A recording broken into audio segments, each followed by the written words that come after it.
অভিশপ্ত জঙ্গল। প্রেক্ষাপট: গল্পটি একটি পরিবার এবং তাদের বন্ধুদের নিয়ে, যারা একটি পুরনো কটেজে ঘুরতে যায়। সেই কটেজ ঘিরে রয়েছে জঙ্গলের ভুতুড়ে গুঞ্জন ও রহস্য। হে, এই গাছগুলো কত বড়! মনে হচ্ছে যেন কোনো রহস্যময় জঙ্গলের ভেতর যাচ্ছি। তোমার এসব রহস্যের গল্প শুনতে শুনতে ক্লান্ত। এবার একটু থামো। সত্যিই, কিন্তু এটা ওকিহারা ফরেস্ট, জাপানের সুইসাইড ফরেস্ট বলে পরিচিত। ওহ, কেন তুমি এসব বলছো? আমি আগেই ভয় পাচ্ছি। চিন্তা কর না, অ্যাম্বার। যদি ভূত আসে, আমি প্রথমে দৌড়াবো। কৃষ্ণা, এই বোকামি বাদ দাও। সবাই শান্ত হও।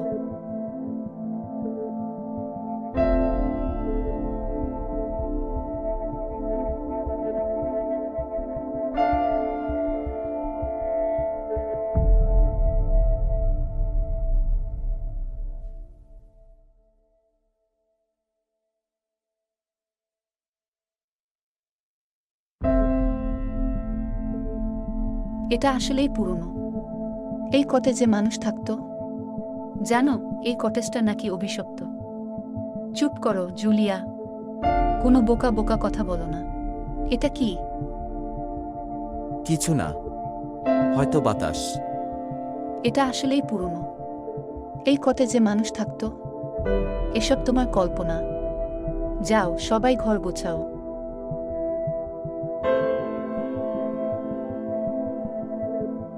দিনদা, তুমি শব্দটা শুনতে পাচ্ছ? হ্যাঁ, এটা যেন বাইরে থেকে আসছে। আমি যাচ্ছি দেখতে। না, এটা বিপজ্জনক হতে পারে।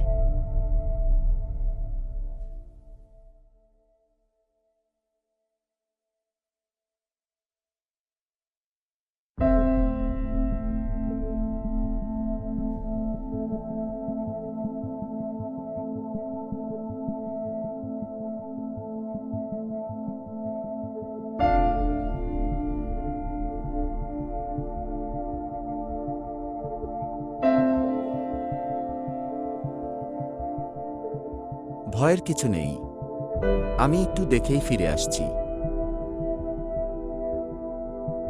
এটা কি? এখানে কেউ আছে? তুমি ঠিক আছো? আমি আমি কিছু দেখেছি। তুমি কি দেখেছো?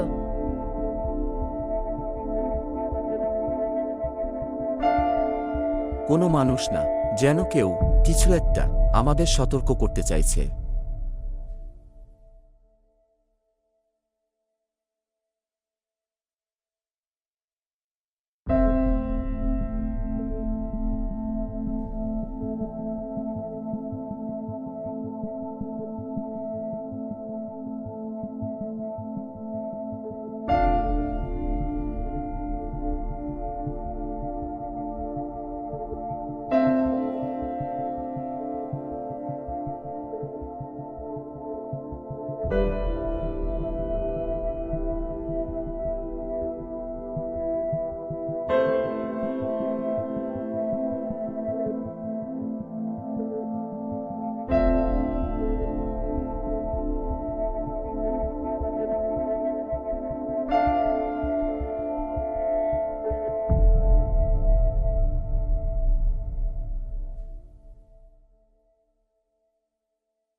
এটা দেখো, যদি তুমি এটা পড়ছো তার মানে তুমি কটেজের রহস্য সম্পর্কে জানতে চাও।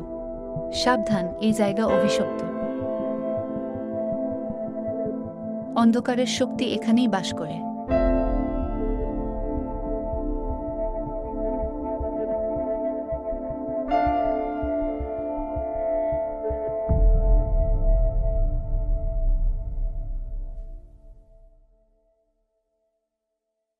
আমরা কেন এখানে এসেছি?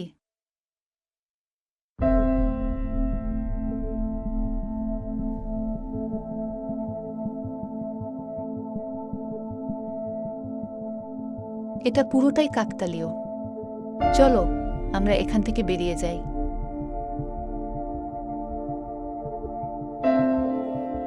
গাড়িটা থামাও, ওখানে কিছু আছে। আমরা কোথায় আছি?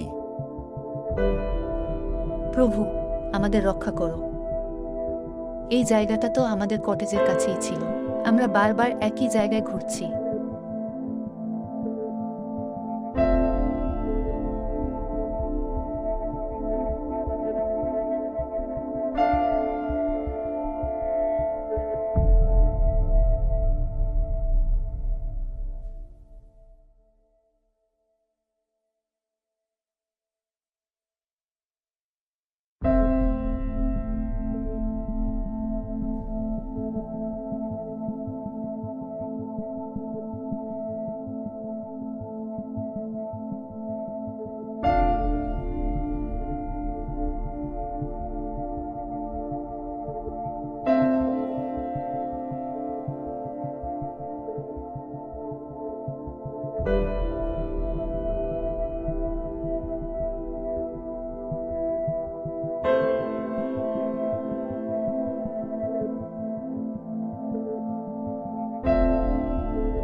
আমরা বেঁচে আছি। হ্যাঁ, কিন্তু মনে রেখো, আমাদের কখনোই এমন জায়গায় আসা উচিত হয়নি।